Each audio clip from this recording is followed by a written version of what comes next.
அதாவது இந்து சமய அறநிலையத்துறையுடைய சட்டங்களுக்கு உட்பட்டு இந்த காலம் அந்த காலம் என்று இல்லாமல் நீங்கள் கூட சென்று பார்க்கலாம். மயிலாப்பூர் திருக்கோயில் அமைந்திருக்கின்ற நம்முடைய சாய்பாபா திருக்கோயில் அமைந்திருக்கின்ற தெருவிலே மயிலாப்பூர் கபாலீஸ்வர் திருக்கோயிலுக்கு சொந்தமான ஒரு திருமண மண்டபம் இருக்கும். அந்த மண்டபத்தை 1967ஆம் ஆண்டு அன்றைய முதல்வர் பக்தவச்சலம் திறந்து வைத்திருக்கிறார். அந்த திறப்பு விழா கூட அன்றைய ஆளுநர் அந்த நிகழ்விலே பங்கேற்றிருக்கின்றார். நான் சொல்வது 1967ஆம் ஆண்டு. கிட்டத்தட்ட 59 ஆண்டுகளுக்கு முன்பாகவே திருமண மண்டபங்கள் என்பது இருந்து வருகின்ற ஒரு நிலை. நீதிமன்றங்களில் அது குறித்த வழக்கு வந்தபோது அதில் நீதிமன்றங்கள் திருமண மண்டபங்கள் கட்டுவதை பரிசீலிக்க வேண்டும் என்று தடை உத்தரவு பிறப்பித்த பிறகு அது உச்ச நீதிமன்றத்தில் வழக்கு தொடர்ந்து நிலுவையில் உள்ளது. அது ஒரு புறம்.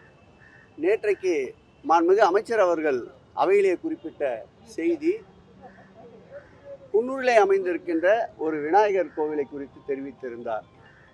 இந்து சமய அறநிலையத்துறையுடைய சட்டங்கள் விதி 36(1)A என்ன சொல்லுகிறது என்றால், திருக்கோயிலுக்கு தேவைப்படுகின்ற நிதிகளை நலிந்த திருக்கோயில்களுக்கு வசதியுள்ள திருக்கோயிலிருந்து கடன் பெற்று அந்த திருக்கோயிலுடைய மேம்பாட்டிற்கும் அந்த திருக்கோயிலுடைய வருமானத்திற்கும் பயன்படுத்தலாம் என்று சட்டம் அனுமதித்திருக்கின்றது.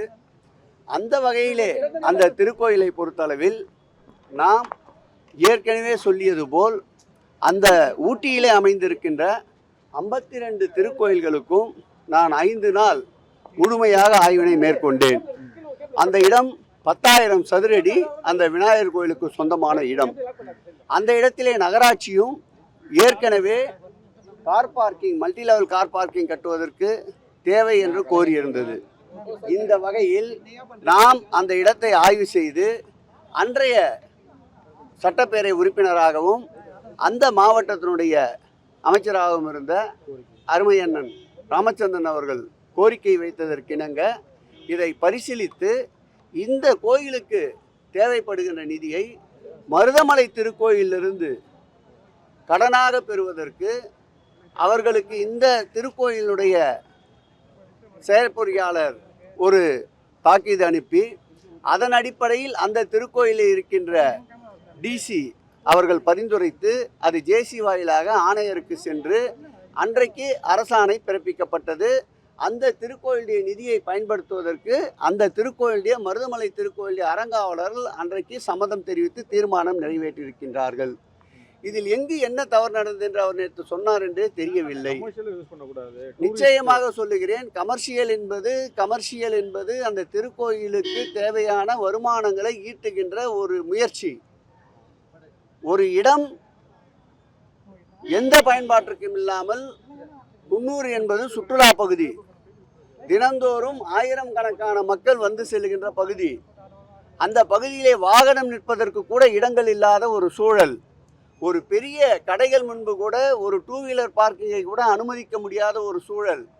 திருக்கோயிலுக்கு வருகின்ற பக்தர்கள் பயன்பாட்டிற்கு மாத்திரமல்லாமல் அங்கு வருகின்ற சுற்றுலா பயணிகளுடைய பயன்பாட்டிற்கு அந்த மல்டி லெவல் கார் பார்க்கிங் கட்டி கொடுக்கப்பட்டால் அதில் நிர்ணயிக்கப்படுகின்ற அந்த கட்டணத்தை வைத்து ஊட்டியிலே இருக்கின்ற 52 திருக்கோயில்களும் நலிவடைந்த நிலையிலே இருக்கின்ற திருக்கோயில்களுக்கு முழுமையாக அதில் வருகின்ற வருவாய் திருக்கோயிலுடைய அடிப்படை தேவைகளை பயன்படுத்த முடியும் என்ற தொலைநோக்கு பார்வை கடந்த திராவிட மாடல் ஆட்சியிலே தொடங்கப்பட்டது. அதை முழுமையாக உணராமல் புரியாமல் ஒரு அமைச்சர் அவசர கதியில் பேசுகிறார். ஆகவே இதன் பிறகாவது, இந்த பேட்டியை பார்த்த பிறகாவது அந்த திட்டம் ஏன் கொண்டு வரப்பட்டது, அந்த திட்டம் ஏன் செயல்படுத்தப்படுவதற்கு முயற்சித்தது என்பதை அவர் உண்மை நிலையை உணர வேண்டும்.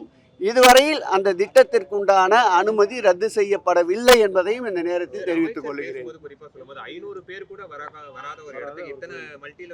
500 பேர் கோயிலுக்கு வருவதற்காக அல்ல, 5000த்திற்கும் மேற்பட்டவர்கள், 50,000த்திற்கும் மேற்பட்டவர்கள், லட்சத்திற்கும் மேற்பட்டவர்கள் விடுமுறை காலங்களில், கோடை காலங்களில் பயணிகளாக, சுற்றுலா பயணிகளாக வருபவர்களுக்குத்தான் அந்த கார் பார்க்கிங் ஏற்படுத்தப்பட்டதே தவிர வெறும் திருக்கோயிலுக்கு வருபவர்களுக்கு மாத்திரம் அந்த பயன்பாட்டிற்கு ஏற்படுத்தப்படவில்லை.